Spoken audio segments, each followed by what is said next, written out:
तो दोस्तों PGM India mutual fund में एक नया बदलाव हुआ है, एक बड़ा चेंज यहाँ पर किया गया है जिस पे हम बात करने वाले हैं।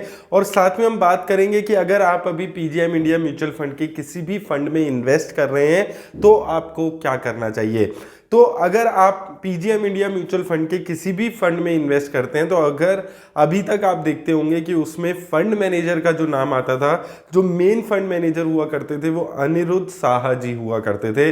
अब ये चीज़ बदल गई है क्योंकि उनका अभी चेंजेस आ गए हैं यहाँ पर पीजीएम इंडिया म्यूचुअल फंड में। अब अनिरुद्ध नाहा जी जो थे वो म्यूचुअल फंड के हेड भी हुआ करते थे, अब उनको चेंज कर दिया गया है। जो नए सीआईओ हैं वो अभी विनय पहाड़िया जी यहाँ पर होने वाले हैं। और अनिरुद्ध साहा जी जो पीजीएम इंडिया म्यूचुअल फंड जो एएमसी है वो एक नया अपना काम शुरू कर रही है अल्टरनेट इन्वेस्टमेंट फंड्स का, उसको लीड करने वाले हैं एज अ सीआईओ अल्टरनेट्स के पोजीशन पे।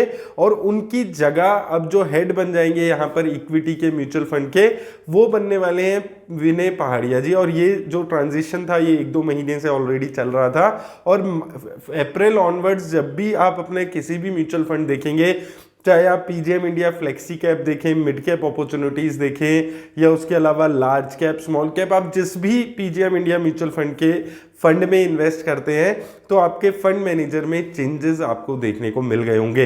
अब काफ़ी सारे लोगों के मन में ये सवाल आ रहा है कि अब हमें इस सिचुएशन में क्या करना चाहिए।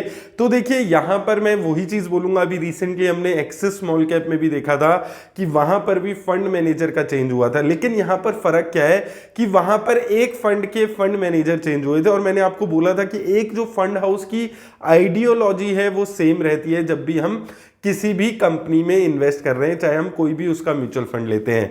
अब यहां पर जो हेड हैं, जो चीफ इन्वेस्टमेंट ऑफिसर हैं, वो ही चेंज हो गए हैं। तो हो सकता है फंड की फिलॉसफी में, इन्वेस्टमेंट स्ट्रेटेजी में कुछ आपको आने वाले टाइम में चेंजेस देखने को मिले। उस चीज़ को हम ट्रैक करेंगे, क्या कुछ चेंजेस अगर हमने देखने को मिलते हैं, क्या कोई बड़े चेंजेस ये कंपनी करती है, ये जो म्यूचुअल फंड्स हैं ये करते हैं, उस चीज़ को देखना बहुत ज़्यादा ज़रूरी अभी हो जाएगा। क्योंकि जो चीफ इन्वेस्टमेंट ऑफिसर थे वो ही अब इस म्यूचुअल फंड के बदल गए हैं और उसके साथ साथ जो फंड मैनेजर्स इस फंड को हैंडल कर रहे हैं वहां पर भी आपको चेंजेस देखने को मिले हैं। तो ये चीज़ एक बड़ी चेंज की तरह आप यहां पर देख सकते हैं PGM India mutual fund house में, जहां पर ये बड़े चेंजेस किए गए हैं। तो लेट्स सी कि क्या ये बड़े चेंजेस अब यहाँ पर रिटर्न्स कम हो जाती है इसकी वजह से या अच्छी रिटर्न्स आती हैं, ये सारी चीज़ें देखनी होगी। क्योंकि अनिरुद्ध नाहा जी ने काफ़ी अच्छा परफॉर्म किया था, काफ़ी अच्छी रिटर्न्स यहाँ पर उसके म्यूचुअल फंड हाउसेस के जो अलग अलग फंड्स थे, mid cap opportunities, flexi cap, ये अभी तक अच्छी रिटर्न्स दे रहे थे।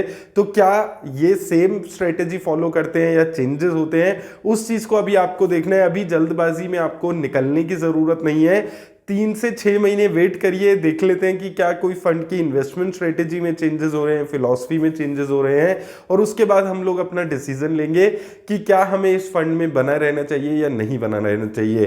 तो ये एक चीज़ है जो आपको, मुझे लगा, एक अपडेट देना ज़रूरी है। उम्मीद करता हूँ आपको हेल्प मिलेगी इस वीडियो से। और अब अभी तक अगर आपने इंस्टाग्राम पर मुझे फॉलो नहीं किया है तो लिंक डिस्क्रिप्शन में दे दिया है, जाकर फॉलो ज़रूर करें। धन्यवाद।